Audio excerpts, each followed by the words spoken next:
passo para essa primeira abordagem, que vem a ser o ponto 1, né, a fenomenologia da imagem e a virada icônica. Segundo uma tendência que foi se expandindo no século XX até os dias atuais, muito se discute sobre como a experiência contemporânea pode ser vista, descrita e interpretada através do impacto que as imagens, da imagem pictórica à imagem técnica, exercem em nossa vida cotidiana e em nossos modos de perceber, julgar e pensar.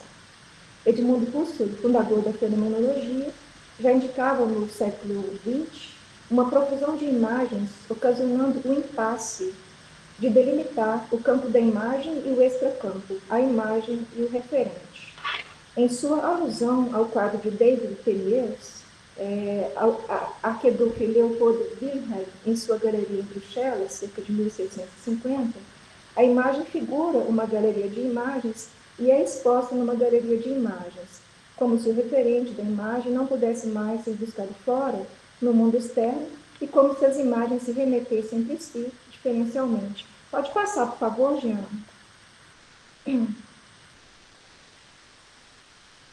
Husserl expressava, na verdade, não um ceticismo acerca da relação entre as imagens e os sentidos que elas presentificam, ou aos quais ela remete, mas uma necessidade de analisar as peculiaridades dos fenômenos imaginários, suas diferentes modalidades, sem considerá-las como meras representações de objetos percebidos.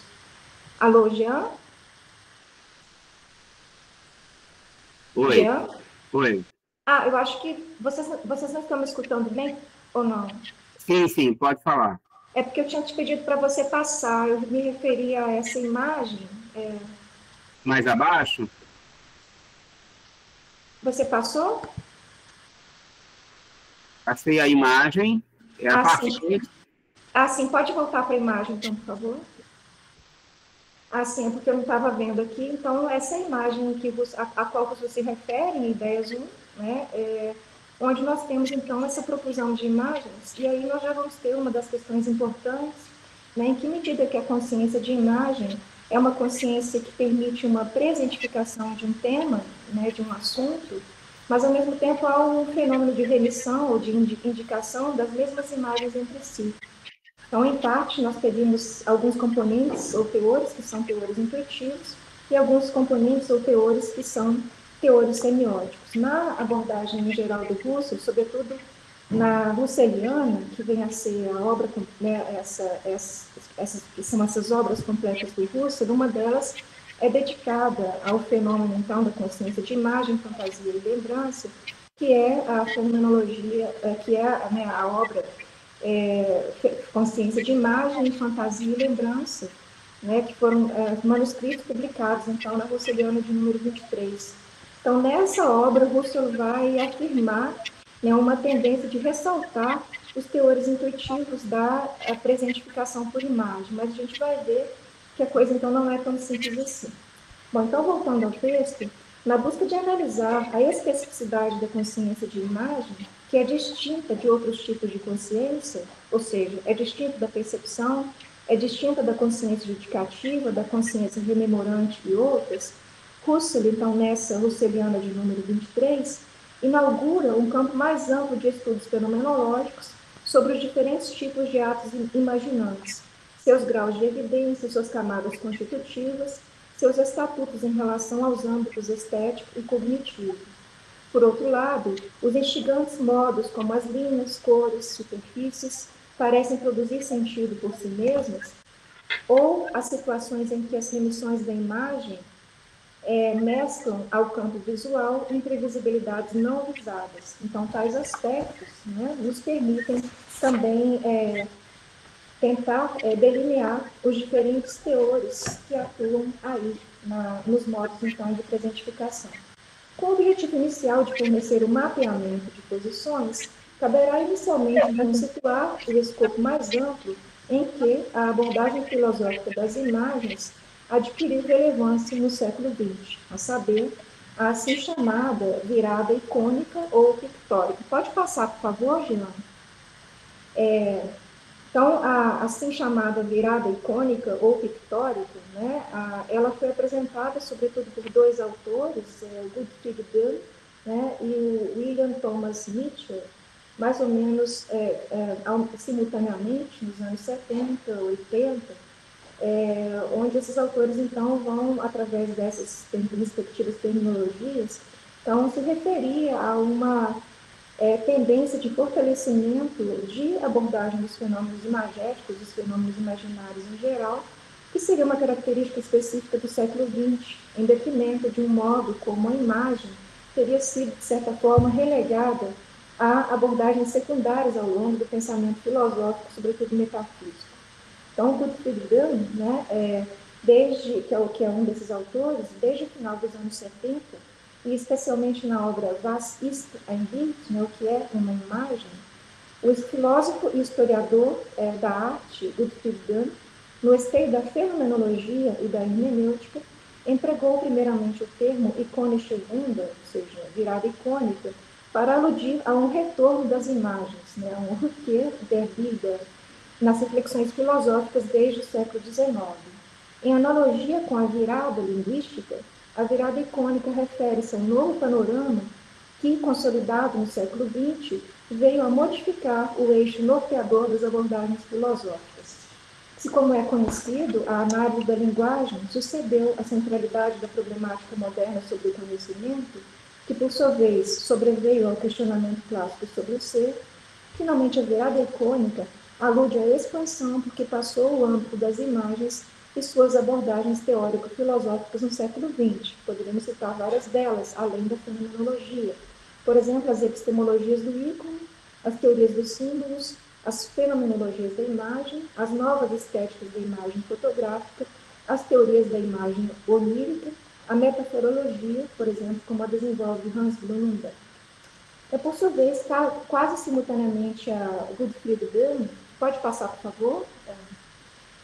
William Mitchell emprega também o termo pictorial turn, né, virada pictórica, para se referir a uma revolução ocasionada pelas imagens no século XX e que se faz notar desde o modo como as imagens já seriam cruciais ao fornecimento de modelos e esquemas às ciências, e mais expressamente nas novas relações entre arte, ciência e técnica. Enquanto Böhm enfatiza a necessidade de pensar a imagem como conceito filosófico e a inserção deste tema no âmbito contemporâneo da problemática do sentido, né, o Mitchell sublinha, em especial, a proposta de perscrutar as relações entre semiótica e as questões formais do significado, bem como de expandir a teoria da imagem em sua interação com artes visuais, cinema, cultura de massa, política e ideologia. Então, a questão que se segue a esta é, também no sentido ainda mais amplo, como situar a fenomenologia da imagem, e aí não apenas Husserl, né, mas como situar, então, a fenomenologia da imagem neste âmbito, então, de uma intensificação da abordagem das imagens, né, no século XX, mas que vem até aos nossos dias. Então, acerca desta pergunta, ou seja, como situar as abordagens fenomenológicas neste contexto, pode passar, por favor, Jean?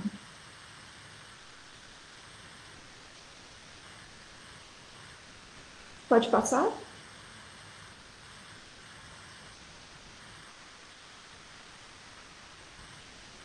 Pode passar, por favor, para a página 5. Não, para a página 6. Então, acerca dessa pergunta, né, como situar, então, a fenomenologia da imagem, este é o ponto. Como situar a fenomenologia da imagem neste contexto, apresenta-se de modo sinóptico o seguinte percurso, né, que pode ser dividido aí em 4 momentos. O primeiro deles é o caráter precursor exatamente das abordagens de Edmund Husserl sobre a consciência de imagem, em manuscritos que foram redigidos especialmente entre 1904 e 1925 e posteriormente reunidos então na Husserliana 23, Fantasia, Consciência de Imagem e Lembrança. Além destes textos, já nas investigações lógicas e mais tarde de maneira mais esparsa, em obras como Ideias para uma Fenomenologia Pura e uma Filosofia Fenomenológica, assim como também os manuscritos dedicados à síntese passiva, encontram-se importantes desdobramentos das análises de Husserl sobre a consciência de imagem e demais atos imaginativos. Tais abordagens do fundador da fenomenologia foram cruciais para as elaborações posteriores da fenomenologia da imagem, da imaginação e mais tarde do imaginário, o que foi desenvolvido, num primeiro momento, respectivamente por seu assistente Eugen Fink, na obra Vergegenwärtigung und Bild, ou seja, presentificação e imagem, e por seu discípulo Roman Ingarden, na obra intitulada A Imagem, que faz parte, por sua vez, das suas investigações sobre a ontologia da arte. Então, posteriormente, outros fenomenólogos inspiraram-se em Husserl, sendo possível identificar menos descontinuidades do que propriamente um prosseguimento ou um aprofundamento do modo de abordagem fenomenológica. Então, essa primeira fase, que seria aí, letra A, como aparece para vocês, seria essa primeira fase, então, onde nós teríamos a fundação desse escopo temático por Husserl e os primeiros fenomenólogos, então, que, a partir de suas análises, pretenderam desdobrá-las, sobretudo, então, como falado, Eugen Fink, e Ingarden. Já no segundo momento, nós teríamos aí as contribuições, sobretudo, seria uma fase intermediária, nós teríamos as contribuições, sobretudo, então, do Jean-Paul Sartre, em sua obra L'Imagination e l'Imaginaire, ou seja, Imaginação e o Imaginário, e as reflexões de Maurice Merleau-Ponty em A Dúvida de Cézanne, e depois em alguns textos mais tardios, como Sentido e Não Sentido, O Visível e o Invisível. Através, então, desses autores, enfatizam-se alguns aspectos diferenciados em relação a uma primeira fase. A primeira fase, como ela é mais precursora, os autores visavam a apresentar quais são as características mais marcantes dessa consciência de imagem, tentando, então, diferenciar, por exemplo, como é que essa consciência de imagem se difere de outros tipos de consciência, como quando percebemos simplesmente algo, quando imaginamos, quando fantasiamos, quando julgamos.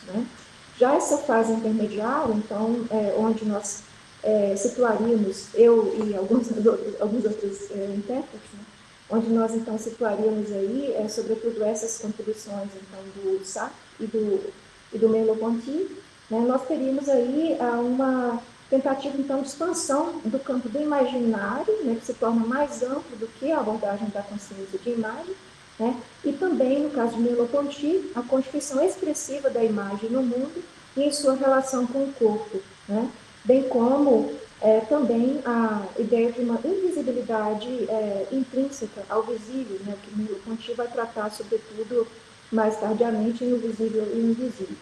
A gente teria também uma terceira fase, que é aí passível de ser identificada, então, com a contribuição de fenomenólogos mais contemporâneos, como Marc Vichy, não sei se vocês conhecem, é um grande fenomenólogo físico de formação, mas tem alguns escritos brilhantes, de como exatamente refundar a fenomenologia com base nos fenômenos de fantasia e imaginação.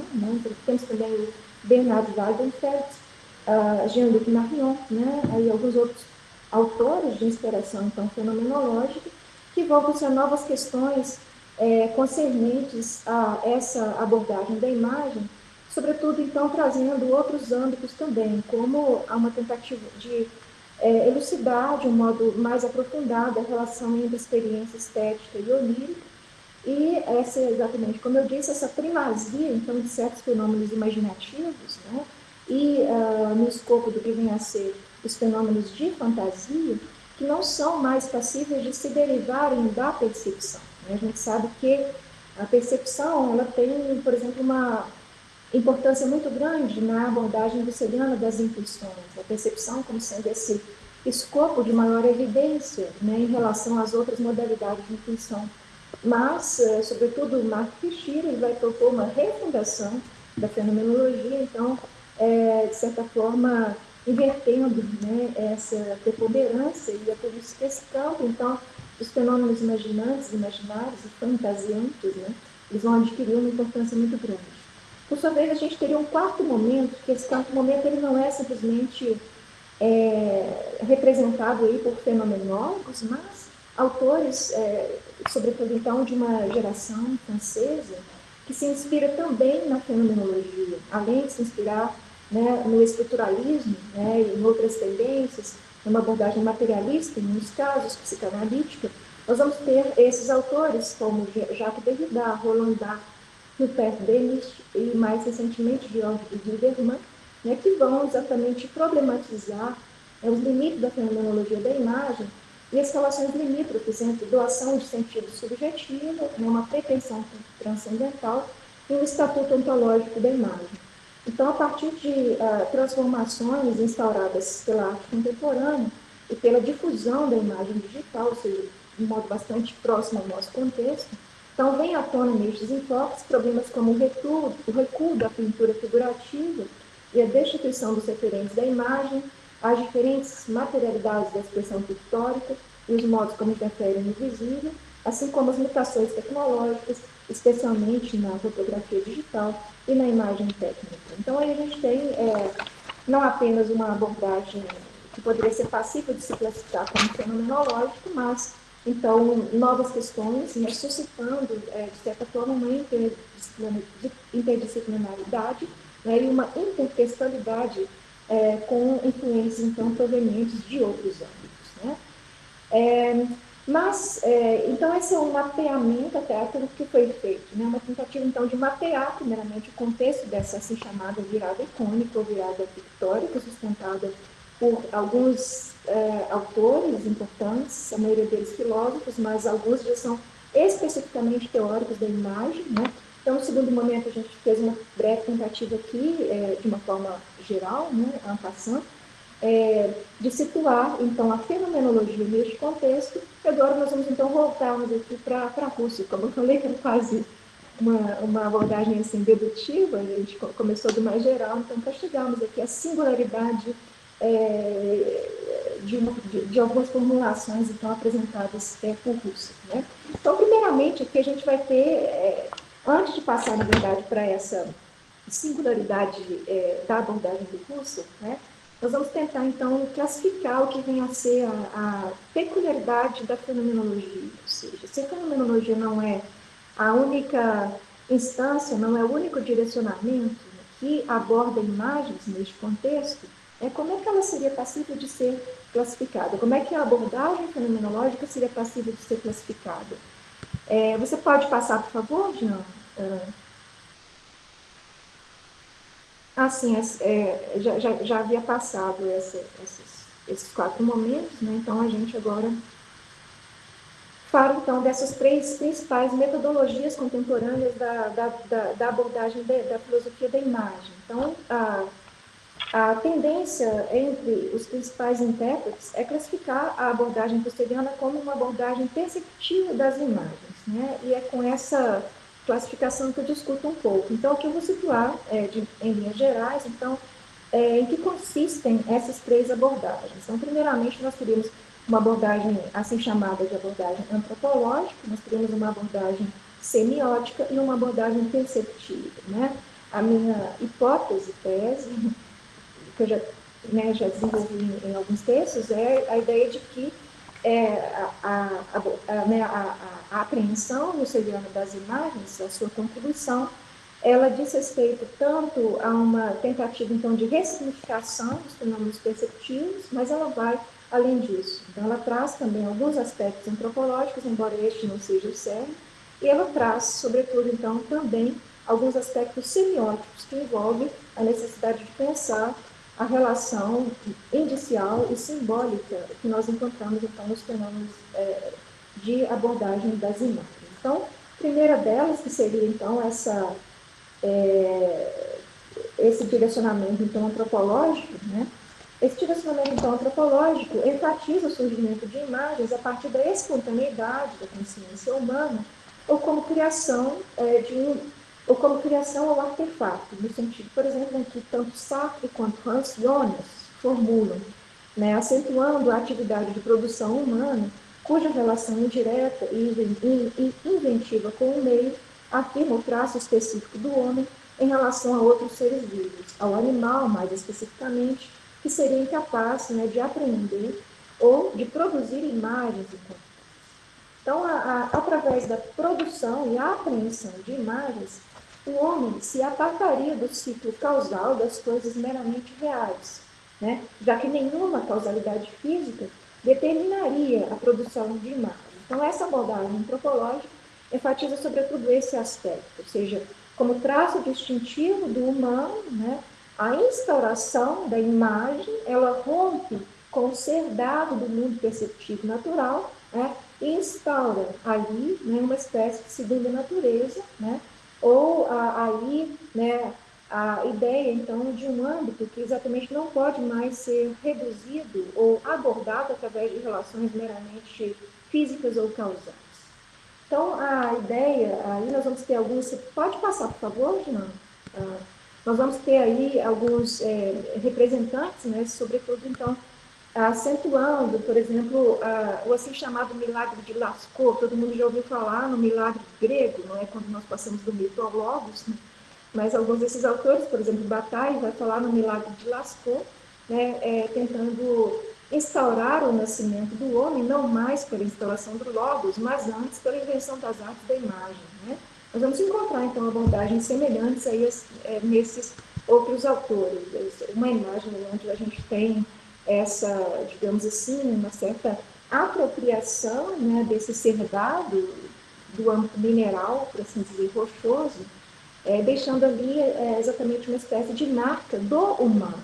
Mas essa imagem também ela se permite ler de outros modos, não é verdade? Nós temos aí uma marca que pode ou não ser identificada como uma espécie, então, de criação de um ato humano. E assim, nós temos também, né,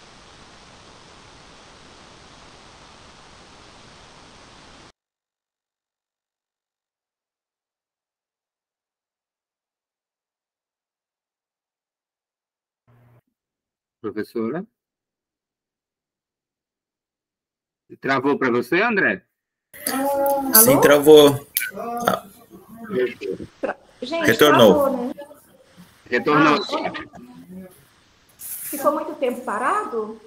Não, pouco tempo. Você estava falando da imagem como um traço humano na roça, e aí deu uma travada.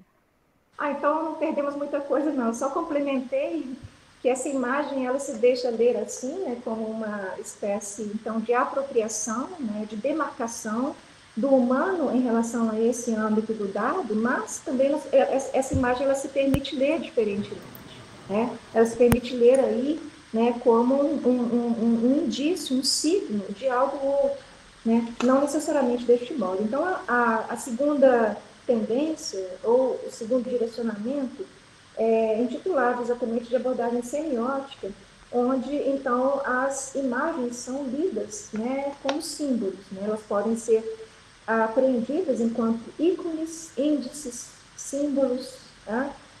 Isso vai depender muito também do modo como cada um dos autores vai interpretar, dar legibilidade a esses mesmos conceitos. Então, com ênfase no estatuto semiótico da imagem, por exemplo, Nelson Goodman, em Languages of Art, né, volta-se especificamente à questão sobre em que medida imagens deixam-se classificar como ícones, embasadas nas relações de semelhança, e em que sentido as imagens também reivindicam uma dimensão simbólica, na medida em que a semelhança se faz insuficiente como quesito para a instauração de imagens e para a alusão aos referentes. Alô? Jean? Oi. Você pode passar, por favor? E? Direcionamento semiótico? Isso. Ou mais abaixo? Semiótico. Pronto. Eu não estou vendo mais a projeção aqui.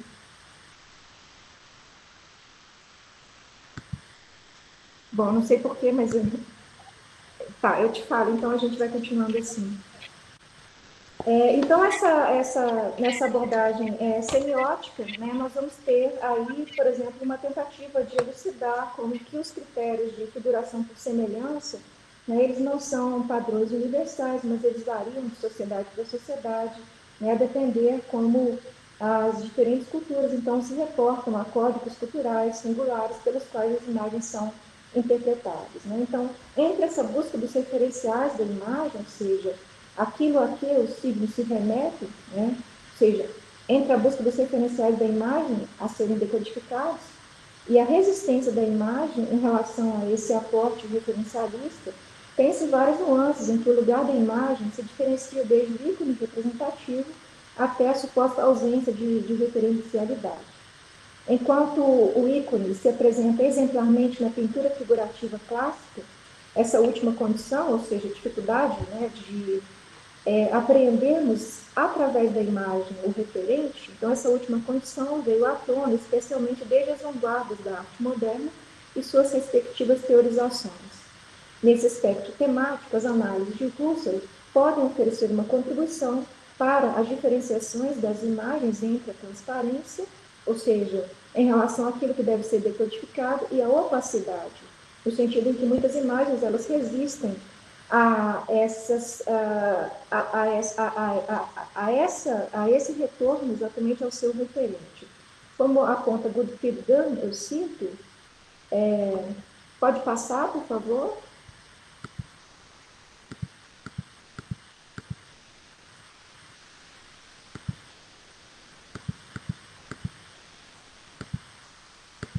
Então, uma citação do Gottfried Damm, em que ele apresenta, acho que eu vou resumir aqui, ao invés de ler, ele apresenta, então, a contribuição de Husserl exatamente no sentido de que Husserl já dizia, né, que toda coisa é alguma coisa e, ao mesmo tempo, é o horizonte sobre o fundo no qual alguma coisa se destaca.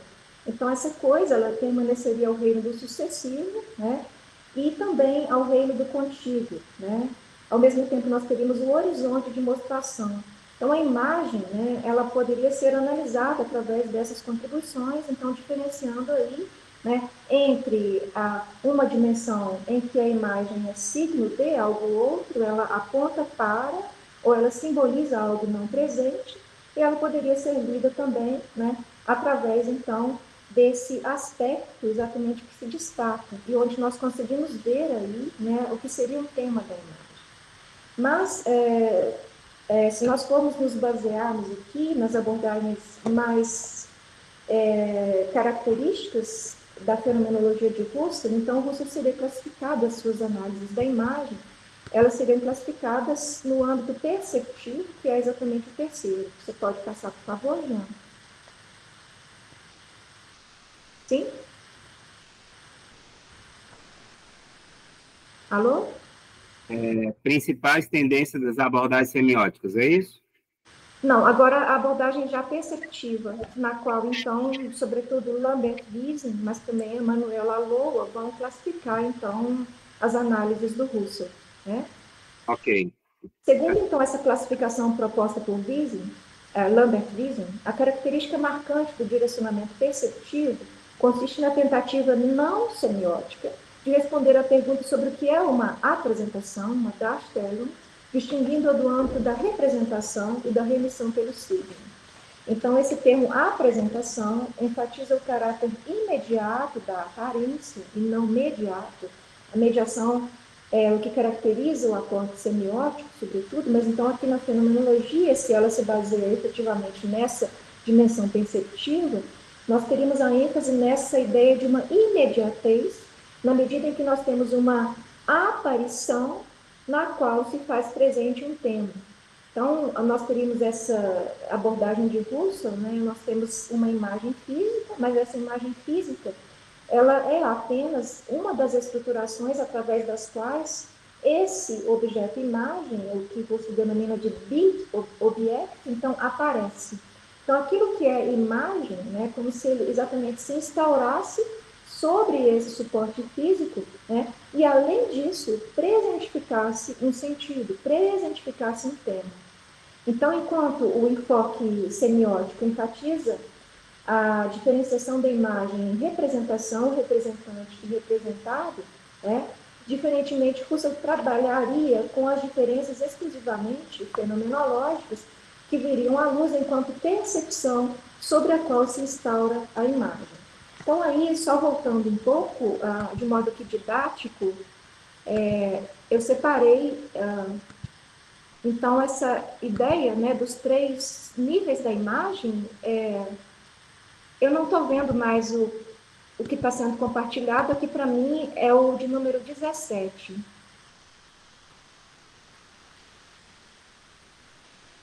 Conseguiu localizar, Jean?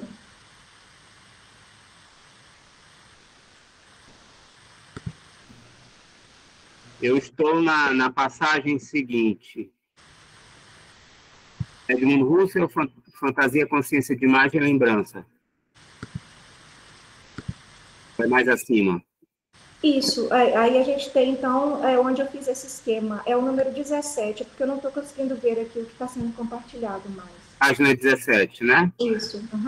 Fantasia, Husserl, Fantasia, Consciência de Imagem e Lembrança. Isso, obrigada. Então, aí nós temos de forma didática essa tripartição, né, da consciência de imagem, tal como concebida por Husserl. Nós temos, primeiramente, a imagem física, né, que seria, então, essa coisa, por exemplo, nós temos o suporte da imagem, nós temos as cores, nós temos os pigmentos, né, que consistiriam nesse primeiro nível mais material, mas ele sozinho, ele não é responsável aí pela aparição enquanto imagem, ou seja, as Bild, né? E para isso, então, é que nós vamos ter essas outras distinções apresentadas por Husserl. Então, nós vamos ter o objeto imagem, que é essa coisa que aparece, não é existente, e é por isso que Husserl também a denomina de fictum, né?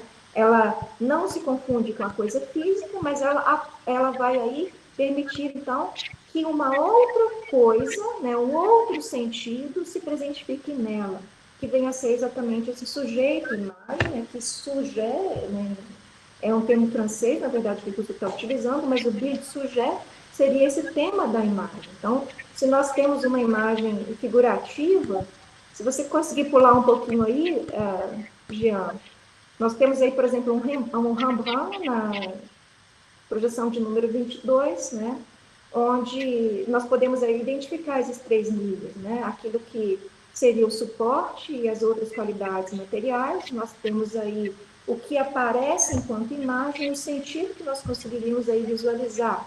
No caso, como é uma imagem figurativa, isso se faz um pouco mais fácil, inclusive, porque o título também ajuda, né, o retorno aí do filho pródigo, né, um quadro do Rembrandt, né? Então, o que nós temos aí, a maioria das abordagens, então, dos intérpretes, o que eles vão enfatizar em geral, né? Em geral, então, esse caráter imediato, né, da apresentação por imagem, né, e como que nós temos aí uma percepção constituindo, então, na base para que nós acessemos a esses fenômenos imaginários. Essa é, sobretudo, né, a abordagem na qual insiste aí, né, sobretudo Lambert Wiesel, mas também Emmanuel Alois. Então, se você puder passar aí, por favor, Jean, o de número 19, né, a insistência, então, seria nesse lugar, então, da imagem, enquanto um meio através do qual se produz um objeto sui generis, ou seja, desvinculado da física e não existente, mais visível, dado a uma intencionalidade que não implica um fundamento antropológico e nem também uma fundamentação semiótica. Então, esse objeto-imagem, segundo Lambert Wiesel, seria um conceito antissemiótico por excelência. Então, uma pequena citação, né? Aquele que produz uma imagem não produz um signo, e sim uma espécie particular de objeto. Um objeto-imagem, por exemplo, uma casa imaginária, um objeto e sua pura visibilidade. Termino citação, na pequena citação da obra, então, do Wiesel, Artificialia Presens, página 31. Então, nós temos aí algumas implicações, segundo o Wiesel, implicações ontológicas dessa abordagem, embora não reais. O objeto-imagem não se sujeita às leis da física, mas é uma espécie de presença, então, artificial, né, ou presença que se institui desde a intencionalidade. Mas aí, vejam, a gente volta um pouquinho, então, a uma outra citação, extraída, então, da obra Fantasia, Consciência de Imagem e Lembrança. Veja que a questão não é tão simples assim, de simplesmente, então, afirmarmos que a abordagem da imagem, por ela ser uma abordagem tão intuitiva, apresentativa, né, que por causa disso nós poderíamos simplesmente deixar de lado o nível semiótico. Então, eu cito aqui, né, uma passagem extraída, isso está na projeção de número 20, por favor, Jean. Né? O objeto imagem, veja, torna intuitivo algo com o qual ele não é verdadeiramente idêntico, mas que ele é, do ponto de vista do conteúdo, mais ou menos igual ou similar. Fenomenologicamente, isso implica que o objeto imagem não aparece simplesmente, mas que ele porta um novo caráter de apreensão, que compenetra, que se funde com o original, que, por assim dizer, não é simplesmente ausente do conteúdo, do que aparece, mas que, neste, mostra do interior o objeto propriamente visado, ou para ele remete através de seu conteúdo. Então, veja que a gente tem aqui, né, os dois momentos. O primeiro momento, que é o momento, então, do teor intuitivo, né, quando, então, a imagem mostra, quando a imagem expressa, né, o sentido que vem a se presentificar nela, mas nós temos, ao mesmo tempo, né, algo aí como o Hinweisen, que em alemão significa, né, essa possibilidade, né, de tanto desde o interior, né, remeter para algo outro, né, quanto esse caráter de apontamento, como se algo na imagem, né, não fosse simplesmente passível de ser visualizado, como se houvessem sentidos ali, né, que são sentidos simbólicos ou supostos. Eles não aparecem claramente, mas eles são importantes elementos, então, coadjuvantes aí para a constituição da imagem, né? Então, eu vou passar um pouquinho, porque não vai dar tempo da gente abordar todas as citações que eu tinha separado, né? Então, eu vou aí passar para o terceiro ponto da apresentação, que é exatamente essa diferenciação entre os teores da consciência de imagem em Husserl. Seriam esses três, sobretudo, o intuitivo, o estético e o simbólico, né? E eu vou, então, apresentar aqui de forma incipiente algumas passagens, então, onde Husserl já aludiria a uma ideia, então, de que há uma composição gradativa, né, em que nós vamos ter a diferente coparticipação desses mesmos teores. É por isso que eu disse, né, que o teor aqui ele tem tanto sentido mais literal do Gehalt, né, uma espécie, então, de conteúdo, mas também de peso, no sentido daquilo que, em determinado momento, quando nós olhamos uma imagem, predomina. Né? Jean, alô? Oi. De novo, acho que eu vou precisar da sua contribuiçãozinha. Pode falar, eu estou aqui na página 23. Sim, é só porque eu queria só mostrar três imagens, só para o pessoal poder ver isso assim, um pouquinho, como isso é diferente. Então, se você puder voltar rapidamente até a página 14, né? Onde nós temos aí uma imagem que não é figurativa, né? O Barnett Newman, né? Uma obra sem título, mas que é muito trabalhada aí por certos autores, então, representantes do direcionamento semiótico, exatamente porque essa imagem ela teria aí um componente indicial, né? São marcas deixadas através, então, de outros materiais, né? Sombras que se perfazem, né? E a impossibilidade exatamente de remontarmos desta imagem ao sentido que se identifica nela. Então, vejam que esse tipo de imagem, né, ele parece aí ser mais propício a uma abordagem semiótica, mas isso não significa que a fenomenologia não possa se voltar a esse tipo de imagem. É por isso que a gente exatamente tem que ressaltar, né, também as contribuições semióticas da própria fenomenologia. Então, por favor, Jean, se você puder avançar agora um pouquinho até a apresentação aí de número, a gente já viu o Rembrandt, não é? Que é uma abordagem, que é uma imagem figurativa e por excelência, mas nós temos aí uma miscelânea entre as duas, que aqui a gente tem o Cézanne, né? A gente sabe como Merleau-Ponty se deliciava com as imagens, com a obra do Cézanne, como exatamente expressão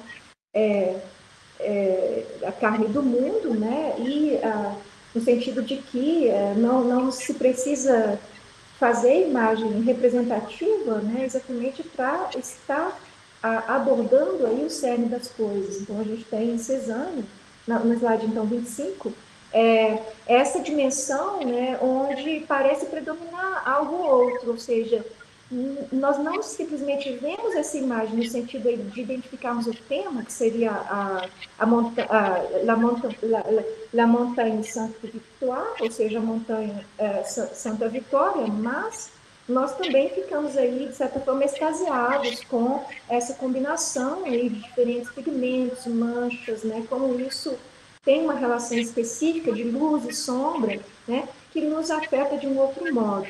Então, é como se a gente tivesse aí, voltando a essas três imagens, né, a predominância na primeira de um certo teor semiótico, a predominância na imagem do Rembrandt, do filho pródigo, né, de um certo teor intuitivo, e aqui nós teríamos, por exemplo, uma dimensão estética que se fortalece. Mas isso é só para dizer que dos diferentes modos, como esses teores, eles podem se combinar em cada imagem.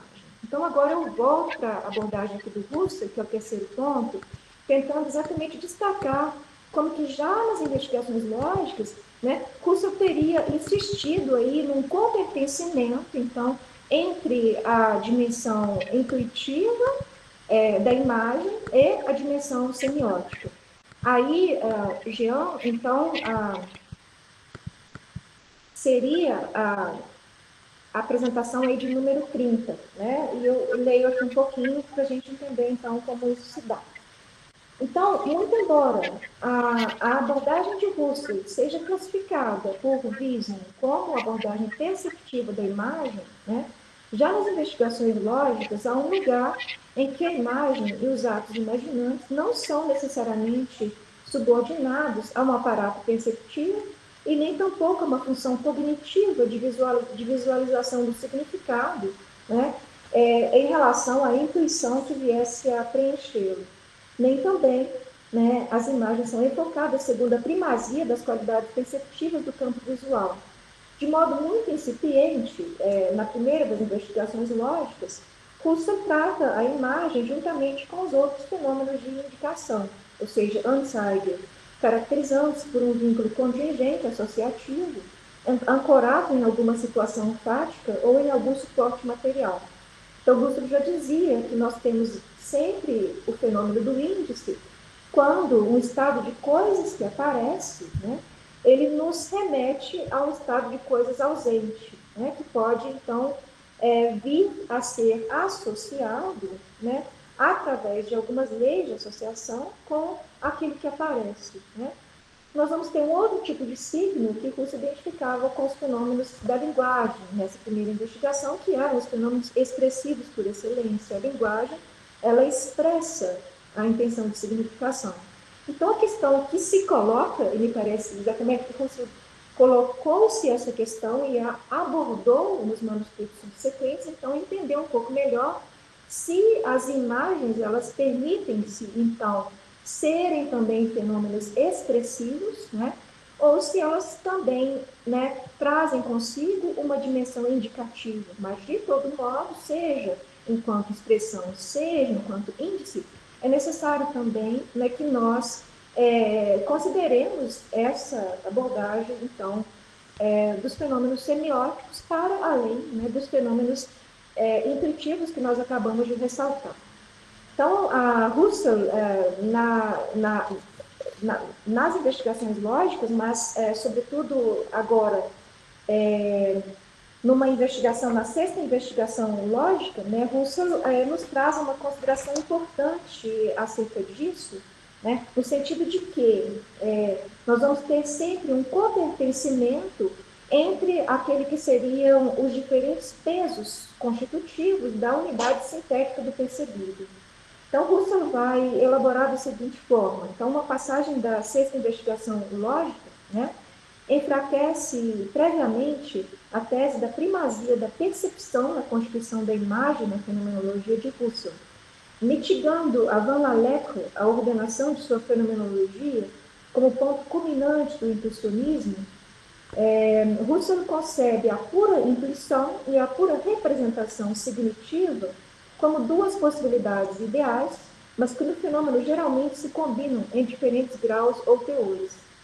Para obter a pureza da intuição, preservando-a enquanto tal, ou propriamente para separar os componentes puramente intuitivos e o ato correspondente, o ato correspondente pode abstrair deles os teores signitivos, o que implica que tal pureza ela não compete à intuição em si, mas se instaura desde o ato que se lhe volta.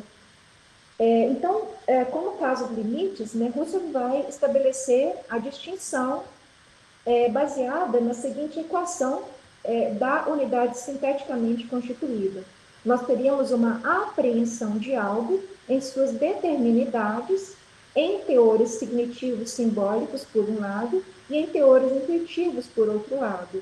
De modo que, se o conteúdo intuitivo for igual a zero, o conteúdo signitivo deve ser igual a 1. Pelo contrário, se o conteúdo signitivo for igual a 1, o conteúdo intuitivo deve ser zero. A gente sabe que Husserl ele vem das matemáticas, né, mas resumindo aí a história, traduzindo um pouco, né, o que ele quer dizer, né, é que esses tipos de teores, né, pesos ou componentes, né, naquilo que é a percepção e naquilo que é a imagem, em geral, eles se encontram mesclados, né? E é através de um ato a posteriori, um ato de apreensão, que nós vamos poder exatamente distinguir, ou seja, no momento, por exemplo, em que eu olho para uma imagem e vejo claramente o sentido que ela presentifica, é como se eu tivesse ali uma redução exatamente dos elementos simbólicos, dos elementos significativos, e atentar seguir para essa predominância dos elementos, então, intuitivos. Mas, por outro lado, eu posso fazer o mesmo quando, né, uma imagem não nos aparece tão clara assim, como aqui no nosso exemplo, aquela gravura do Barnett Newman, ou seja, dificilmente nós concordaríamos aqui, nós entraríamos num acordo acerca do sentido daquela imagem. Então, é como se essa dimensão simbólica, que não exatamente é um preenchimento intuitivo das intenções de significação, é como se, então, esse teor predominasse. Mas o que ocorre é que toda imagem, né, de forma, então, mais intensa ou menos intensa, ela traria esses diferentes teores, assim, combinando-se em diferenciações, né, em combinações, então, diversas, né. Então, Husserl vai dizer, do mesmo modo, né, que os conteúdos perceptivos puros e os conteúdos imagéticos puros se compõem de maneira gradual e segundo um modo como cada intencionalidade direciona-se ao que aparece de forma situacional e diferenciada. Esse ponto é super importante, porque, por exemplo, Sartre, né, na obra O Imaginário, ele apresenta exatamente uma separação mais radical entre percepção e imaginário. Aqui, nessas passagens, então, selecionadas do parágrafo 23 da Husserliana, da sexta investigação, da Husserliana 19.1, as investigações lógicas, né? Barra 2, desculpem. Então, você já atentaria exatamente para que, né, os fenômenos imaginados sejam, então, os fenômenos dos atos imaginantes, os fenômenos da lembrança, né, e os fenômenos da percepção, eles não são tão discerníveis assim a priori. Muitas vezes nós podemos apreender uma mesclagem, né, entre as nossas os nossos atos noéticos e também entre os respectivos correlatos noemáticos, né? De forma, então, que é sempre necessário uma atividade a posteriori analítica na tentativa de diferenciar aquilo que no fenômeno, né, aparece em diferentes composições gradativas. Então, esse é um ponto importante, né, que nos permite exatamente rever essa classificação estanque da fenomenologia de Husserl como direcionamento perceptivo ou como direcionamento intuitivo da imagem. Então, nessas equações da unidade sintética da apreensão, já se anuncia a acepção husserliana de que as imagens não têm estatuto ontológico, mas podem obter diferentes determinidades intencionais e situacionais.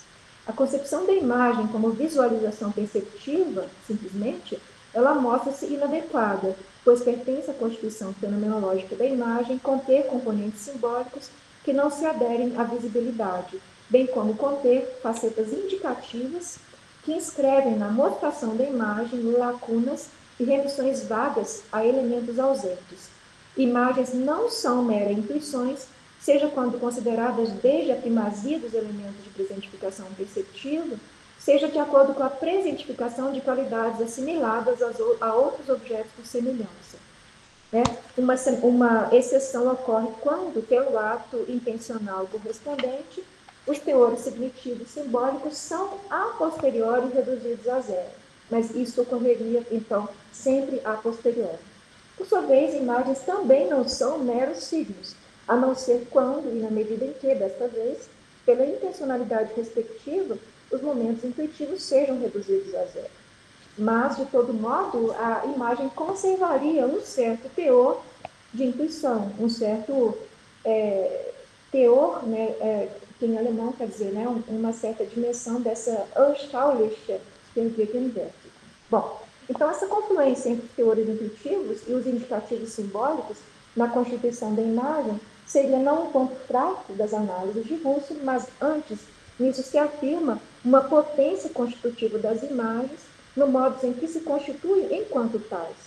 Elas refratam-se a determinações com alcance ontológico, na medida em que, desde intencionalidades e circunstancialidades específicas, transitam entre diferentes determinações potenciais e descortinam, assim, possibilidades outras de análise fenomenológica, como, por exemplo, o enfoque do simbólico pela fenomenologia ou o aprofundamento dessa dimensão estética.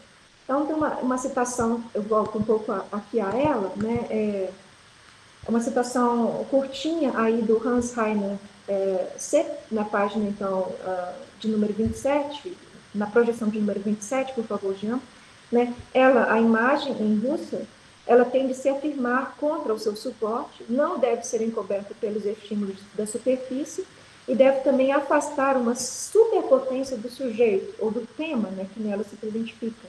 Nesta defesa de suas frentes, né, de duas frentes, a constituição da modalidade da imagem é bastante frágil. Estou sustentando que essa fragilidade consiste exatamente na potência aí, da abordagem do Russell. E numa citação anterior, também do mesmo autor, né, a consciência de imagem define a aparência como aparência.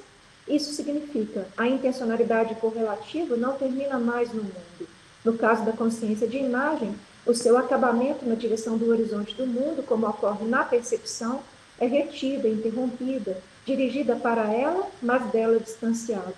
O Fichte introduz, assim, uma ruptura na consciência de realidade, partindo da possibilidade de que algo sempre possa ser entendido como não real. Na fenomenologia, como Marc Fichte acentua, não existe mais o privilégio da percepção, mas da imaginação.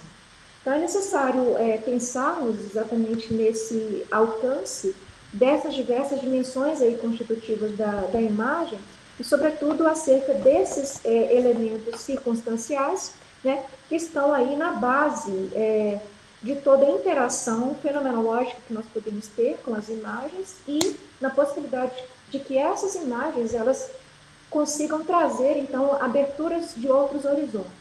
Então, só para finalizar o parágrafo aqui de conclusão, né? Então, nesse sentido, o problema do assim chamado enfoque idealista russelliano das imagens não é que suas análises fenomenológicas desconsiderem as diferenciações e transições, mas que tratem de modo introdutório ou incipiente circunstâncias tais como as motivações afetivas implícitas que eclodem na instituição das imagens como condição para a emergência do sentido, como, por exemplo, veio a salientar depois Roland Barthes, ou os desvios concernentes ao tema da imagem, na medida em que aspectos não figurativos roubam a cena, como se fossem sem motivo aparente. Isso é salientado tanto por Derrida quanto por Dilberman, ou seja, muitas vezes um detalhe que pode ser algo muito inusitado, né? Esse detalhe é que pode exatamente roubar ali a nossa atenção, nos afetar de modo particular. Então, isso permitiria exatamente inverter o lugar de preponderância entre o tema idealmente identificado, né? E isso que passa a ser ali um elemento passível de se classificar como contingente, né? Um caráter detalhista e contingente que exatamente pode ganhar assento. Então, esses são elementos importantes que são trazidos por esses autores posteriores, mas o que eu tenho sustentado nesse livro que vai ser em breve publicado é exatamente que a influência de Russell é fundamental, né? Então, as análises de Russell, elas contribuem sobretudo por introduzir também relevantes nuances semióticas da imagem, para além da faceta intuitiva, bem como importantes elementos estéticos, como são desenvolvidos na continuidade da Russelliana 3 e através, então, de algumas análises mais tardias. Então, finalizando, né, a minha aposta é de que as análises de Russell, elas têm todo o seu sentido histórico, para nós, um sentido exegético importante de voltarmos a esse texto, mas também a possibilidade de uma ressignificação através exatamente de conhecer a história efeitual de um problema, ou seja, como é que essa dimensão, essas análises, então, da consciência de imagem, né, ela teve já todo um efeito histórico através, então, das interpretações de outros autores. E como eu trabalho, então, com esse aporte hermenêutico, a ideia é de que o Russell pode ser revisitado, não desconsiderando essa Wirkungsgeschichte, ou seja, essa história efeitual que sucedeu às suas análises, mas de que essa história efeitual pode ser exatamente também uma contribuição para revisitarmos a abordagem do autor, né, e retirarmos delas, né, importantes contribuições para pensarmos a contemporaneidade. Nesse caso aqui, numa de suas dimensões, que é essa profusão de imagens, mas eu penso que isso pode ser válido também para outros temas.